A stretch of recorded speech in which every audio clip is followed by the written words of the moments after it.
अस्सलाम वालेकुम जी, की हाल है ਤੁਹਾਡਾ? उम्मीद करने ਸਾਰੇ ਭਾਈ ਠੀਕ ਹੋਣਗੇ। ਤੁਸੀਂ ਵੇਖਦੇ ਤਾਂ ਪਏ ਹੋਣੇ ਕਿ ਮੈਂ ਤਿਆਰ ਹੋ ਤੇ ਖਲੋਤਾ ਨਾਲ ਹੀ ਤੁਸੀਂ ਵੇਖਦੇ ਪਏ ਹੋਣੇ ਮੇਰੇ ਨਾਲ ਇੱਕ ਹੋਰ ਛੋੜ ਖਲੋਤਾ ਹੈ। ਉਹ ਸਟੈਂਡ ਵਗੈਰਾ ਕੁੰਝ ਰਿਹਾ ਸੀ। ਇਹ ਮੋਬਾਈਲ ਸਟੈਂਡ ਕੁੰਝ ਰਿਹਾ ਸੀ ਮੇਰੇ ਨਾਲ ਵਾਲਾ ਦੋਸਤ, ਕਿਉਂਕਿ ਅਸੀਂ ਜਾ ਰਹੇ ਹਾਂ ਟਿਕਟੌਕ ਫਨੀ ਵੀਡੀਓ ਬਣਾਉਣ। ਨਾਲ ਹੀ ਅਸੀਂ ਕਿਹਾ ਚਲੋ ਵਲੌਗ ਵਗੈਰਾ ਵੀ ਬਣਾ ਲਈਏ। ਇਵੇਂ ਜੀ ਅਸੀਂ ਘਰ ਤੋਂ ਬਾਹਰ ਨਿਕਲੇ ਤੇ ਅੰਨਾ ਵੇਖਾ ਤੇ ਬੱਚੇ ਗਗੜਾਂ ਖੇਡ ਰਹੇ ਸੀ। ਅਸੀਂ ਕਿਹਾ ਚਲੋ ਤੁਹਾਨੂੰ ਗਗੜਾਂ ਖੇਡਦੇ ਵੀ ਦਿਖਾ ਦਈਏ। 2-3 ਮਿੰਟ ਅਸੀਂ ਗਗੜਾਂ ਵਾਲੇ ਬੱਚਿਆਂ ਕੋਲ ਖਲੋਤੇ ਤੇ ਅਸੀਂ ਫੇਰ ਅੱਗੇ ਨੂੰ ਤੁਰ ਪਏ, ਕਿਉਂਕਿ ਅਸੀਂ ਬਣਾਉਣੀ ਹੈ ਫਨੀ ਵੀਡੀਓ ਤੇ ਸਾਨੂੰ ਹੋਈ ਜਾਂਦੀ ਸੀ ਲੇਟ, ਕਿਉਂਕਿ ਟਾਈਮ ਸੀ ਸ਼ਾਮੀ 5:15 ਦਾ।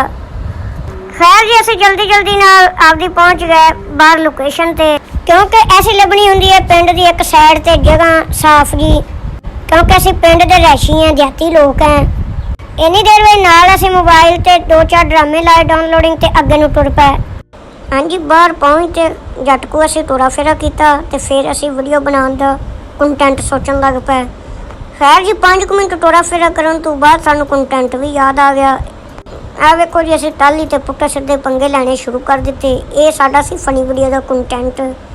ਅਗਰ ਸਾਡੀਆਂ ਫਨੀ ਵੀਡੀਓ ਵੇਖਣੀਆਂ ਹੋਣ ਤਾਂ ਟਿਕਟੌਕ ਆਈਡੀ ਦਾ ਨਾਮ ਹੈ ਉਮੈਰ ਜੋਇਆ ਖਾਨ।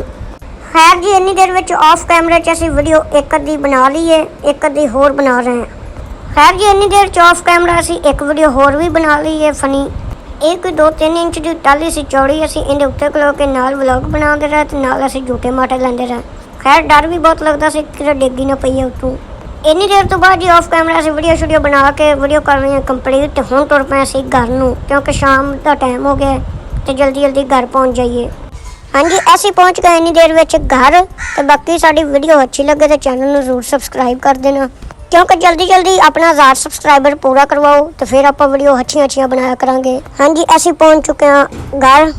ਅਗਰ ਸਾਡਾ ਵਲੌਗ ਅੱਛਾ ਲੱਗਾ ਹੋ ਚੈਨਲ ਨੂੰ ਜ਼ਰੂਰ ਸਬਸਕ੍ਰਾਈਬ ਕਰਨਾ। ਇੰਸ਼ਾਅੱਲਾ ਮਿਲਾਂਗੇ ਅਗਲੇ ਵਲੌਗ ਨਾਲ। ਅੱਲਾ ਹਾਫਿਜ਼।